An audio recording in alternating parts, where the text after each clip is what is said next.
तो प्रयागराज में महाकुंभ स्नान हो रहा है। महाकुंभ में स्नान करने के लिए पूरे देश से लोग आ रहे हैं और महाकुंभ में कई झांकियां भी दिखाई दे रही।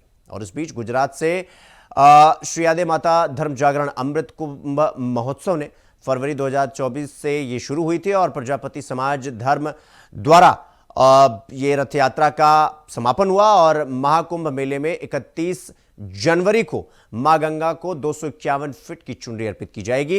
इस अवसर पर महाकुंभ मेले में एक विशाल शोभा यात्रा का आयोजन भी किया गया है और हमारे संवाददाता शोएब रिजवी से खास बातचीत करते हुए महंत स्वामी नारायण ने इस शोभा यात्रा के उद्देश्यों की जानकारी दी है। सुनिए।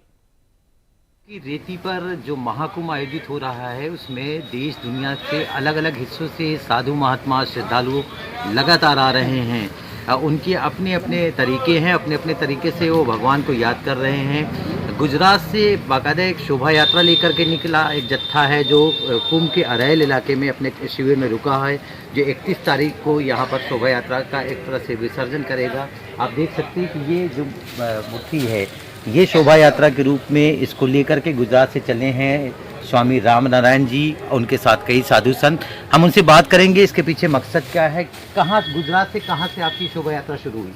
परम पूज्य गुरुदेव अनंत विभूषित महामंडलेश्वर स्वामी सेवानंद गिरी जी महाराज दाहोद काचला धाम से ये रथ यात्रा 22 फरवरी 2024 को प्रारंभ हुई थी और गुजरात, राजस्थान, मध्य प्रदेश और उत्तर प्रदेश में होती हुई ये रथ यात्रा सभी को धर्म से जोड़ने का संदेश देती हुई महाकुंभ प्रयागराज में पहुंची है।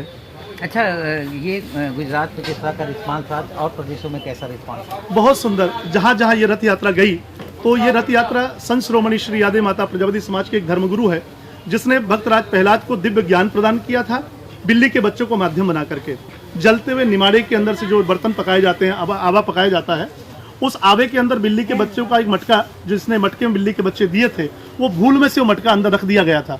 तो उस जलते हुए जब उसको जला दिया गया तब जाकर के प्रहलाद वहाँ आया और वो भगवान को पुकारने लगी, भगवान को बुला रही थी, क्योंकि उसको ये बाद में पता लगा। ये थोड़ी सी इसकी लंबी कथा है। तो उस समय प्रहलाद ने पूछा कि तुम यहाँ भगवान नारायण का नाम नहीं ले सकती, यहाँ हिरण्याकश्यप का राज्य है।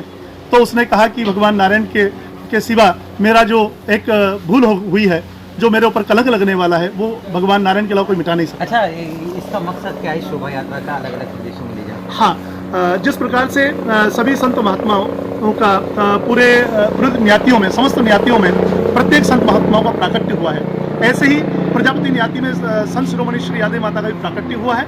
तो हम चाहते हैं कि पूरे भारत का ही नहीं, पूरे विश्व का प्रजापति समाज श्री आदे माता के आदर्शों पर अपने हृदय में श्री आदे माता को स्थापित करके और उन्हीं आदर्शों पर वो अपने जीवन को देता है। साल से ये शोभा यात्रा चल रही थी, इसका समापन कब होगा, कैसे होगा?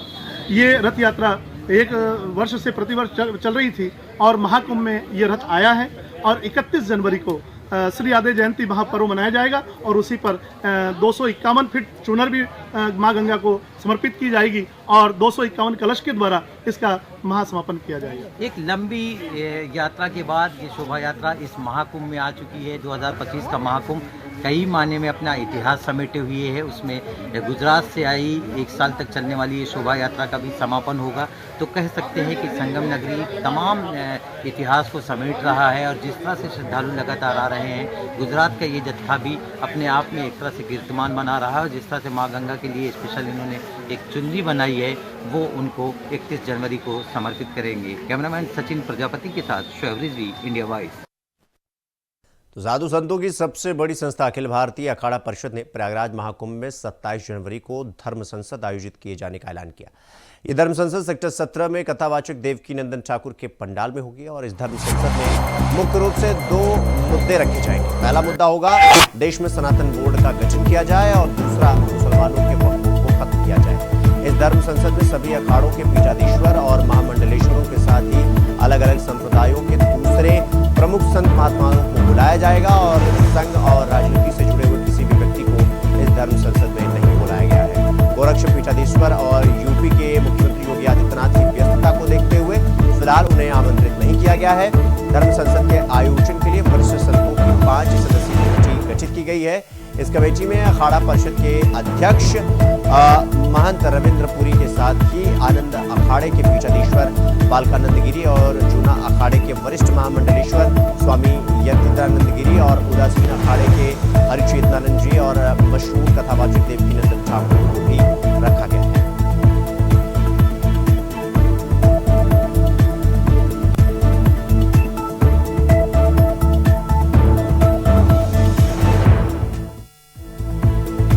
महाकुंभ में धर्म संसद और पूरी तैयारी चल रही है। अगली खबर प्रयागराज से है, जहां महाकुंभ में पूरे देश से श्रद्धालु पहुंच रहे हैं, स्नान कर रहे हैं और मां गंगा का आशीर्वाद ले रहे हैं। तो वहीं बेंगलोर से आए कुछ युवाओं से हमारे सहयोगी शोएब रिजवी ने खास बातचीत की है, सुनवाते हैं आपको, सुनिए। प्रयागराज के इस कुंभ नगर में देश दुनिया के अलग अलग कोने से श्रद्धालु आ रहे हैं, मां गंगा से आशीर्वाद ले रहे हैं। आस्था ऐसी है कि कई कई किलोमीटर पैदल चलना पड़ रहा है। उम्र का कोई बाधा नहीं है, ज़्यादा उम्र के लोग भी इतने पैदल चल रहे हैं। यूथ में भी काफ़ी क्रेज़ है, कह रहे हैं वो भी अपनी सनातन संस्कृति को समझने की कोशिश कर रहे हैं। और यहाँ पर आने के बाद इससे बेहतर जगह और कोई हो नहीं सकती, जहाँ हर तरह का कल्चर आपको यहाँ मिलेगा। बेंगलोर से कुछ लोग हैं, उनसे मैं बात करने की कोशिश करूँगा। आपको कैसा लगा यहाँ पर? सबसे पहले बताइए। मुझे बहुत अच्छा लगा। ये एक लाइफ टाइम एक्सपीरियंस है कि मैं यहाँ पे हूँ। मुझे लग रहा है कि बहुत ज़्यादा एक अच्छा प्रिविलेज है, क्योंकि 144 ईयर्स के बाद आ रहा है। तो मैंने आज संगम में स्नान किया, तो मुझे बहुत शांति हुई। क्या पहली बार आई हैं आप? हाँ जी, मैं पहली बार आई। देखिए 144 साल बाद ये जो महाकुंभ का मुहूर्त है इस बार पड़ा है, और पता नहीं कितने लोग अब बचेंगे, उनको ये अवसर मिलेगा। इसलिए भी लोग बहुत बड़ी संख्या में आ रहे हैं कि इस अवसर को, इसका पूरा फायदा उठाएं। आपको कैसा फील हुआ? कहाँ कहाँ दर्शन किए? हम यहाँ पे आए थे, सुबह ही आए थे। यहाँ का अरेंजमेंट बहुत अच्छा है, बहुत लोग हैं, बट बहुत वो जो बहुत हैवी पॉपुलेशन है। हाँ, देखिए 40 करोड़ से ज़्यादा श्रद्धालु इस पूरे दौरान आने हैं। 8 करोड़ एक हफ्ते में आ चुके हैं, तो अंदाज़ा लगा सकते हैं कि एक पूरा देश बसा हुआ है। अगर छोटे कुछ देश हैं जिनकी पॉपुलेशन इतनी। आपको कैसा फील हुआ? बहुत अच्छा लगा। मैंने कभी तो सोचा नहीं था कि मैं आऊँगी कभी भी यहाँ पे, और ऊपर से हम महाकुंभ के टाइम पे आ पाए, तो बहुत ही ज़्यादा अच्छा लगा।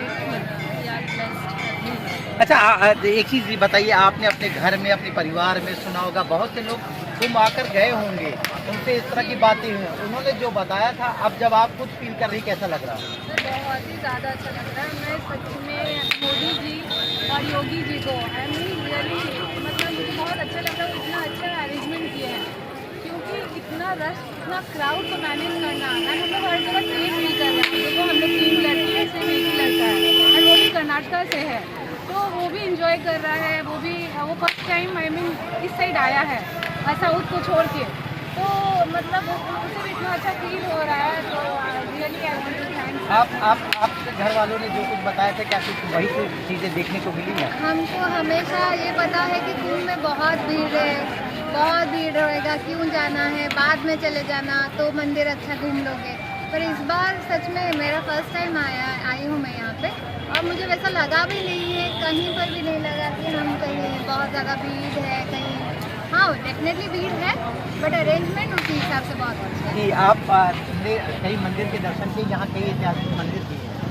अभी के लिए तो हम मंदिर दर्शन नहीं कर पाए, बिकॉज हमारे पास उतना टाइम नहीं था, तो हम सिर्फ संगम में स्नान करके थोड़ा सा घूमे, लेकिन हम बनारस घूम के आए हैं। बिल्कुल, तो देखिए, आप ये कह सकते हैं कि जब आस्था हो तो फिर तकलीफें माने नहीं रखती, कितना भी कष्ट होने सब पॉजिटिव नज़र आता है। जिस तरह के भीड़ में पैदल चलना, उसके बाद दिक्कतों के बाद भी उनके चेहरे पर इस तरह की हंसी, और इस बात का आत्मविश्वास बढ़ता है कि किस तरह से जिस तरह की व्यवस्थाएं की गई, उससे वो संतुष्ट नज़र आ रहे हैं। और ये उम्मीद कर रहे हैं कि ये जो सिलसिला है वो लगातार 26 फरवरी तक आपको संगम की इस धरती पर देखने को मिलेगा।